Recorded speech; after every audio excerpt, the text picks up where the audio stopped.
That's better.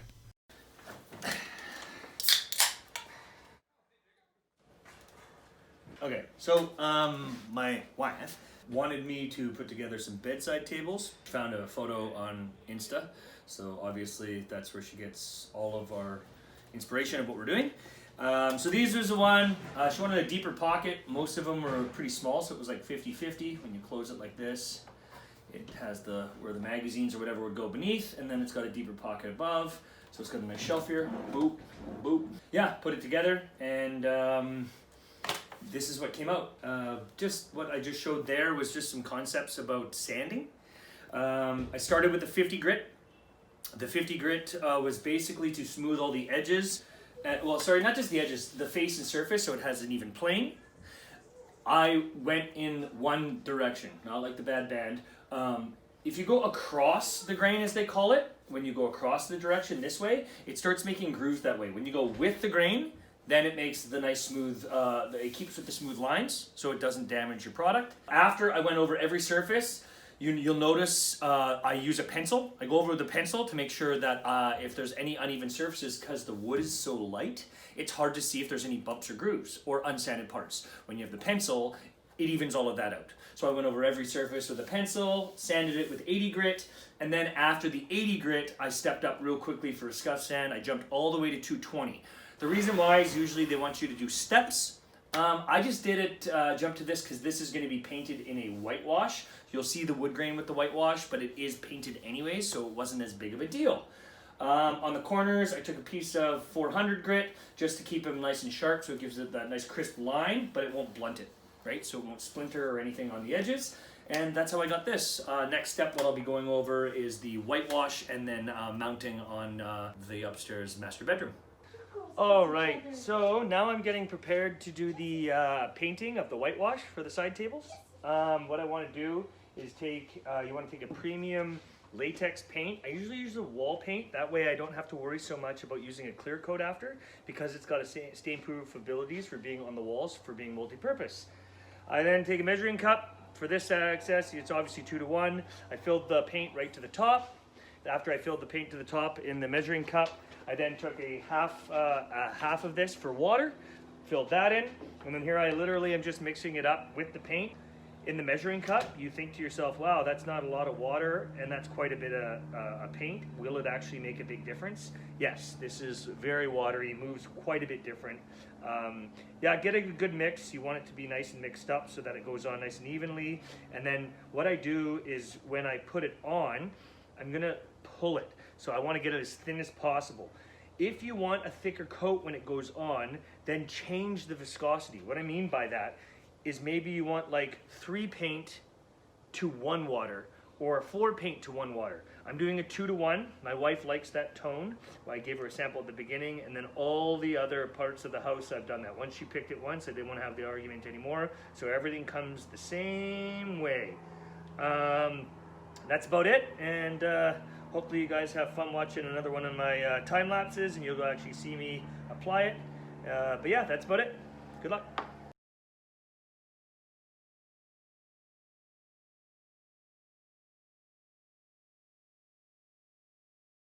So, that concludes the first episode and the first week and even the first article of Mediocre Man Magazine.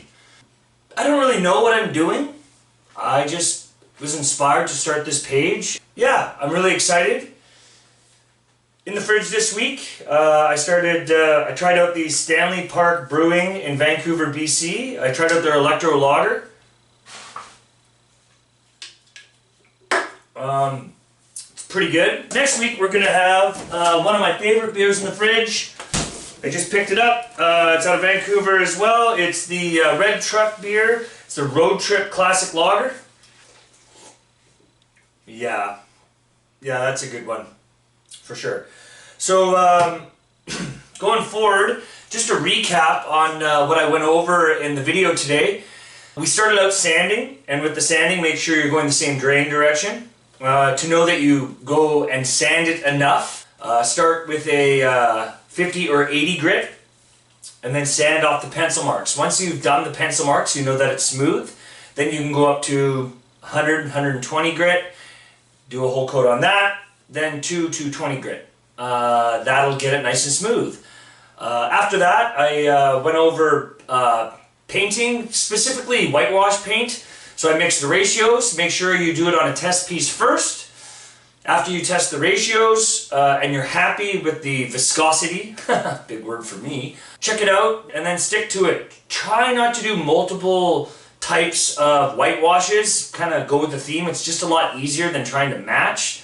Yeah, I'm pretty happy with how the side tables turned out. And make sure you're stroking when you are going on wood and it's going to show. Make sure that the brush strokes are as well going in the same direction. Try not to go across the grain, go with the grain. On Instagram this week, I started one of my first projects for Instagram for Mediocre Man. Shout out to Jessica Feinstein. She definitely finished up the logo. I tagged her on Instagram.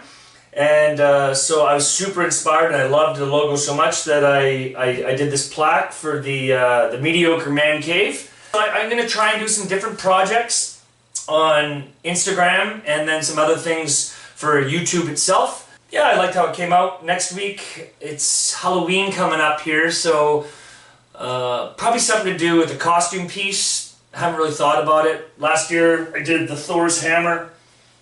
This year, I haven't really come up with something, but I'm sure I'll do that on Instagram. And then probably how to mount something. We're going to probably mount those side tables. I got to start getting that one ready. So that's the next video coming up next, how to mount shelving and pictures properly. You know, I'm really excited about this. Don't have too high of expectations along the way though. Remember, it's okay to aim for average.